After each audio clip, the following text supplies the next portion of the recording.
weather impact alert that is starting off into this afternoon and evening, and that's going to continue all the way into Tuesday morning for the winter storm that's on the way. And then behind that, we also have bitter cold temperatures that are going to be following the storm too. So we're going to dive right into what you can expect here as I continue to try to put up what you can see here on my graphic system. We're going to be seeing a lot of different impacts from this winter storm moving into the area. Likely going to be seeing icy travel, power outages that could be pretty widespread too, and we're going to be seeing bitterly cold air also start to build in afterward. I'm talking single digit type of temperatures. So we're going to be watching for that over the next couple of days. So this is what you can expect here as I show you what I'm looking at on the graphics. And I'm doing this on the fly with you all, showing you what I'm seeing and what you are going to have to do to prepare for it for the next couple of days. So here are the impacts: that icy travel, power outages, and of course the bitterly cold air that's going to be on the way as we head into early next week. Supplies, well, you're going to have them to last at least a couple of days. Make sure you're also protecting pipes too, and thinking of your pets and also thinking of your neighbors too. It's also good to check on your neighbors. So also wanted to show here, and I'll kind of go full screen so you can get a full idea. If you have any questions during this or during any of our live impact streams here on Plus, you can text this number on your screen. Any questions, and we'll get to them at some point in time, hopefully getting to respond to them on here. If not, then we'll be able to respond later on by ourselves, like on a different platform. Will go and respond then. And it is to 336-379-5775. Please include your name and your location. Again, 336-379-5775. And once the storm actually starts, we'll be able to receive storm reports too, if you can have those for us as well. So diving right into the forecast, this is where the storm is currently located. As of right now, we're already seeing some of those snow showers enter parts of the North Carolina mountains this morning, and over into parts of Arkansas and Tennessee, starting to really see it kind of come down right now. In Dallas too, Oklahoma, this is a very big snow system. Zooming in on our area, particularly here in the Piedmont Triad, not expecting to see snow showers really for us until later on this afternoon and into the evening by around 4 or 5 o'clock. But areas west of us over toward the mountains could certainly see a little bit more snow bursts ahead of time into earlier on this afternoon. I want to show you this. It kind of looks a little bit like a puzzle here. There are tons of winter weather alerts all across the deep south, including obviously us here in North Carolina with winter storm warnings in effect. But look at how far west this expands, all the way into portions of Nevada from Colorado as well. Let's kind of, for fun, just see how far this system kind of extends. Little over 2,000 miles that we're seeing for winter weather alerts from this one system that's going to be tracking across much of the United States just over the next day or two. And crazy. You don't really get to see this all that often. And for us here, obviously, the main threat is going to continue to be the ice and the sleet that we're going to have to keep a close eye on. To our north, over to Washington, New York, Toronto, Cincinnati, likely going to be more of a snow event. We're going to get a little bit more of warm air kind of infiltrated into the atmosphere, and that's what's going to cause us to see more of that mixing of freezing rain and also sleet across the area. So what exactly is it going to start as? Well, as we head into this afternoon and evening by around 4 or 5 o'clock, could see on the initial onset a little bit of snowflakes, but it is likely going to transition into sleet and then freezing rain heading into the day on Sunday. Again, starting by 5 or 6 o'clock at the latest tonight, and then continuing into Sunday afternoon and evening. Freezing ice is going to be a huge concern as we step into early next week as well, with power outages, and we'll be keeping a close eye on that. So what exactly is going to fall for us? Again, we might see a little bit of snow at first, but it is mainly going to be sleet and some ice across the area. We've been kind of put in this major ice threat over the last couple of days that has been increasing for us, particularly as freezing rain totals have continued to kind of go up over the last few days. So what exactly do those totals look like for us? Well, at this point in time, it does look like we could see maybe half an inch or even more than that possible. It really doesn't take much freezing rain to cause much of an issue, to cause a lot of issues, I should say. When you have the freezing rain that freezes on contact with tree limbs, power lines, the weight of those can cause trees to fall, can cause power lines to collapse, giving even more power outages, becoming more and more widespread. So I kind of drew this up for you so you can get an idea of what the difference is between each of these kind of differences in the power of ice on freezing rain. So 1/10 of an inch, that's just a little bit of a light glaze on roads and sidewalks. Maybe just have to watch your step. Slick bridges, isolated power outages. When we start to get more so toward around 1/4 of an inch, you start seeing more icy roads, more impacts, tree limbs sag starting to break, and more power outages. Now, I'm expecting more than that. I am expecting travel on roads to be simply put, pretty dangerous.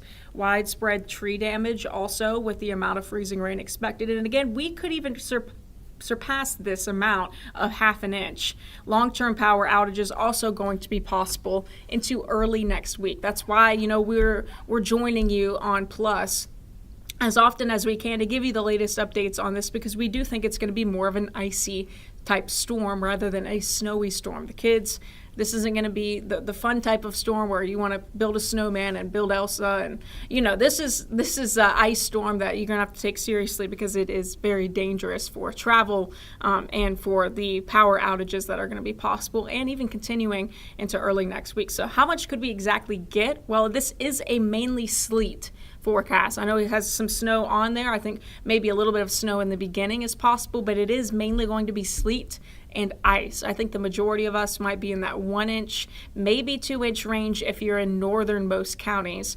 Toward our south, the chances continue to kind of ease up. So toward Asheboro and Troy, maybe a little bit more of a coating, mainly just with ice at that point in time. So what is kind of the difference between snow and ice? Well, this is kind of a diagram to help explain. With snow, from the cloud base all the way down to the surface, you're going to have temperatures that are below 32 degrees. It seems simple, right? You have snow whenever everything is below 32 degrees. But when you start to put in some warmer air, like right at the surface, you get temperature. You get these. You get the precip that goes down into the colder air and then hits the warmer air, melts a little bit, and then hits the ground at also below freezing, and you get a little bit of sleet, versus if the warm air is a little bit thicker in the atmosphere and you have the ground at below 32 degrees, you get freezing rain. So the freezing rain actually freezes on contact with the limbs, the tree limbs, also anywhere, of course, the ground too. And that can be super, super scary and dangerous for roadways and even walking along the sidewalks too. So that's kind of a key difference between those three different types of precip. I wanted to dive into our futurecast to kind of give you an idea of when this is coming in. Models have continued to trend later and later for the arrival of this storm. Originally, earlier on this week, it was actually looking like it was going to be late morning, early into the afternoon. And, since yesterday, I've kind of continued to push it back. This is what we could look like by around 5 or 6 o'clock, starting to build in, maybe around 7 or 8. And just in this recent model run, it's kind of even showing that we're going straight to sleet and not even going to see that initial onset of snow, which is a little bit sad too. I was hoping we get at least a little bit of snow, but sleet again is going to be kind of the main precip we get through later on tonight. It's also going to be a cold one too. With some places in the teens. So into tomorrow morning, we'll be staying well below freezing, obviously, but we'll start to see a little bit more warmth kind of move into the atmosphere, and that's where we see that bigger layer of warmth lead to freezing rain at the surface. So the sleet that you see on your screen, that's mainly that purple area. The freezing rain is that pink area that's going to be moving into early Sunday morning, and that's really going to continue all throughout the afternoon. It might be a little bit spotty at times, but certainly is going to cause a lot of issues for travelers and for power outages too, because that's going to amount to a lot of freezing rain over the course of a day as the system moves out, we're going to be seeing cold air behind it too. So anybody without power is going to have either a backup generator or some sort of backup plan to make sure that you're staying nice and warm, because this could really be problematic and dangerous for a lot of us. So, of course, continuing to update you with that. Timeline, again, Saturday, it is going to be dry most of the day. Could get a brief period of snow and sleet earlier on in the evening, but tonight is when it really moves in, mainly as sleet, creating difficult travel, especially for Sunday and into early next week too. Don't think that this is just going to be gone after a day. With us staying below freezing, likely through maybe Wednesday afternoon, this could be a problem for several days into next week too. Sleet and freezing rain mix is going to become more possible into Sunday. Freezing rain starts to end, and power outages, we'll have to check on those by tomorrow night. Could certainly be a widespread issue by that point in time. So here are some things that you should have at home with you to kind of prepare for this winter storm ahead of time. I know we're kind of, in the late works here, but if you haven't already, make sure you have at least 3 days worth of food and water. You have a backup heat source, remember a generator, wood stove, or space heater, flashlights and batteries, and of course, first aid kit and medications too, extra blankets, warm clothing. Make sure you have the layers on. You want to make sure you're staying warm. Check smoke and carbon monoxide detectors. This is all, things that you can do to prepare ahead of time as we continue to track this storm again. And it's moving our way fairly quickly, so going to be in our area by around 4 or 5 o'clock. So with that being said, I'm going to show you what the kind of widespread setup is right now across the area and what exactly is going on, how we're able to even see wintry precip to begin with. So above my head over toward parts of Cleveland, Buffalo, and Chicago, you can see that big H on the screen, and that's high pressure. That's what's going to be bringing in the cold air. That is our cold air source for the next several days to actually right where my head is. I'm going to take myself off.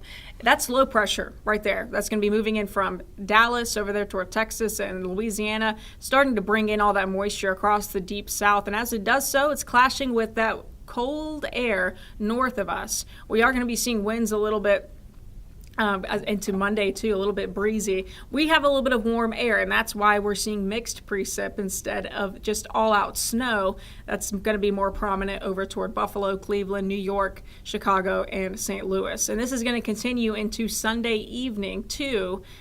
Behind the front, we start to dry out, but the problems really are going to continue to last until early next week. Another look at the high res of what the futurecast could look like by around 4 or 5 o'clock, moving into westernmost counties, starting to see a little bit more of a mix in some of these spots. Still going to be in the 20s, likely starting out again as sleet, and then transferring right over to freezing rain, stepping into early on Sunday morning. Just a very yucky, dangerous forecast. If you can stay home just for the whole duration of Sunday and even Monday, I would do it. If you can work from home, I would do that, just to keep yourself off the roads during this time frame, or even just for a day or two afterward, because the impacts will linger. Temperatures are still expected to be below freezing into early next week, and it's a very serious storm at that too. Again, we could see up to around a half inch or even more than that possible of just freezing rain. That's on top of the sleet and any snow, which I think will be minimal, but mainly a sleet and ice storm. And those two put together can cause a lot of problems with power outages and making them more widespread and also long lasting too. So some snow contours here as we show you the snow and sleet forecast. Remember, it's going to be mainly in that 1 to 2 inch range. Not so much snow. It is going to be more sleet rather than ice. So what exactly is the difference between freezing rain and sleet? I always like to pull up the donut comparison. When you have freezing rain that freezes on contact, I usually like to compare this to a regular glazed donut, a glaze of ice versus sleet you can think of as the sprinkles